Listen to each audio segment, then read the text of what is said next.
صحابہ نے سمامہ بن اسال جو کہ یمامہ کا سردار تھا اس کو مسجد نبوی کے ستون کے ساتھ لا کے باندھ دیا. تو آقا کریم علیہ السلام تشریف لائے تو دیکھا کہ سمامہ بن اسال بندھا ہوا ہے. یمامہ کا سردار ہے, اسلام کا بدترین دشمن تھا اور بہت زیادہ اس نے اسلام کو نقصان بھی پہنچایا. آقا کریم نے کہا کہ سمامہ کیا حال ہے؟ تو اس نے کہا کہ اگر آپ مجھے قتل کریں تو میرا قتل رائے گا نہیں جائے گا, اور اگر آپ میرے عوض کوئی مال لینا چاہیں تو آپ حکم کریں, میں کنگال نہیں ہوں کہ نہ دے سکوں, اور اگر آپ مجھے یوں ہی چھوڑ دیں تو میں احسان فراموش شخص نہیں ہوں, اس نیکی کا بدلہ دوں گا. حضور علیہ السلام نے کچھ نہیں کہا اور چلے گئے. دوسرے دن حضور پھر تشریف لائے اور پھر کہا کہ سمامہ سنا کیا حال ہے؟ اس نے یہی باتیں دوبارہ کی کہ اگر آپ مجھے یوں ہی چھوڑ دیں تو مجھے احسان فراموش نہیں پائیں گے, خاندانی شخص ہوں, اس کا بدلہ چکاؤں گا, اور اگر آپ میرے عوض کچھ لینا چاہیں تو کوئی کنگال شخص نہیں ہوں کہ کچھ دے نہ سکوں, اور اگر آپ جو ہے وہ مجھے قتل کر دیں تو کوئی معمولی شخص نہیں ہوں کہ میرا قتل یوں ہی بھلا دیا جائے گا, اس کے بدلے میں خون کی ندیاں بہیں گی. حضور پھر خاموشی سے گزر گئے. تیسرے دن حضور پھر آئے اور کہا سمامہ کیا حال ہے؟ اس نے پھر وہی باتیں کی کہ اگر آپ مجھے یوں ہی معاف کر دیں تو احسان فراموش نہیں ہوں گا, اور اگر آپ مجھے قتل کر دیں تو میرا قتل رائے گا نہیں جائے گا, اور اگر آپ یوں ہی چھوڑ دیں تو پھر اس کے جواب میں میری طرف سے جو رد عمل ہوگا وہ بھی دیکھنے والا ہوگا. تینوں دن یہی بات کہی, لیکن حضور تینوں دن اس کی گفتگو سنتے رہے.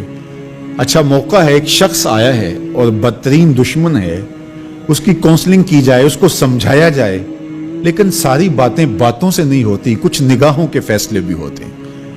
تیرا علاج نظر کے سوا کچھ اور نہیں. حضور نے کچھ نہیں کہا, اور تیسرے دن جب حضور نے کہا کہ اس کی رسیاں کھول دو تو اس کی رسیاں کھول دی گئی.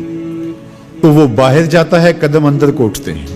حضور نے تو چھوڑ دیا, لیکن اب وہ جائے تو کہاں جائے؟ پر کاٹ کے میرے کہا سیاد نے مجھ سے, جا تجھے کشمکش دہر سے آزاد کیا. ہر قیدی رہائی مانگتا ہے, اور جب اس کو پروانہ ملتا ہے کہ آج تو جیل سے آزاد ہوگا تو وہ اچھلتا کودتا ہوا باہر آتا ہے اور جیل کے سوگوار ماحول کو چھوڑ کے بھاگتا ہے. لیکن جو زلف رسول کا قیدی ہوتا ہے وہ کبھی رہائی چاہتا ہی نہیں ہے. تمہاری زلف کے قیدی نرالی شان رکھتے ہیں, کبھی مانگا نہیں کرتے رہائی یا رسول اللہ. اب وہ باہر چلا گیا اور غسل کر کے پھر پلٹ آیا اور حضور علیہ السلام کے ہاتھ پہ بیعت اسلام کرتا ہے. اسلام لانے کے بعد اب وہ جو پہلی بات کرتا ہے وہ سنیے. وہ کہتا ہے حضور مجھے سب سے زیادہ اگر کوئی برا دین لگتا تھا تو وہ دین اسلام تھا, لیکن اب میری کیفیت قلب یہ ہے جتنا پیارا دین دین اسلام لگتا ہے کوئی اور دین ہے ہی نہیں. اور جتنے بھی دنیا پہ شہر موجود تھے مجھے شہر مدینہ ان میں سے معاذ اللہ اچھا نہیں لگتا تھا, لیکن اب میری کیفیت یہ ہے جنوں ویکھ کے اکھیاں ٹھر دیاں نے, جنوں ویکھ کے ٹھردا سینہ ہے, ربا تیری ساری خدائی وچوں بس ایکو شہر مدینہ ہے. تیسری بات اس نے حضور کے چہرہ انور کے بارے میں کہی کہ پہلے آپ کے بارے میں میری رائے اچھی نہیں تھی, اور اب آپ کے چہرے کو دیکھتا ہوں تو ٹھنڈ پڑتی ہے, روح کو قرار ملتا ہے. ایسا سونا اور حسین چہرہ مجھے کائنات میں کہیں دکھائی نہیں دیتا. مکھ چند بدر شاہ شانی ہے, متھے چمک دی لاٹ نورانی ہے, کالی زلف تے اکھ مستانی ہے, مخمور رکھی ہن مد بھریاں. اب اسلام لانے کے بعد جو فوری تبدیلی اس نے محسوس کی اس کو بیان کیا. حضور کائنات میں سب سے محبوب چہرہ اگر مجھے نظر آتا ہے تو وہ آپ کا ہے. تو ادھر ایمان لایا اور ادھر دل میں یہ تغیر اور یہ تبدیلی پیدا ہوئی.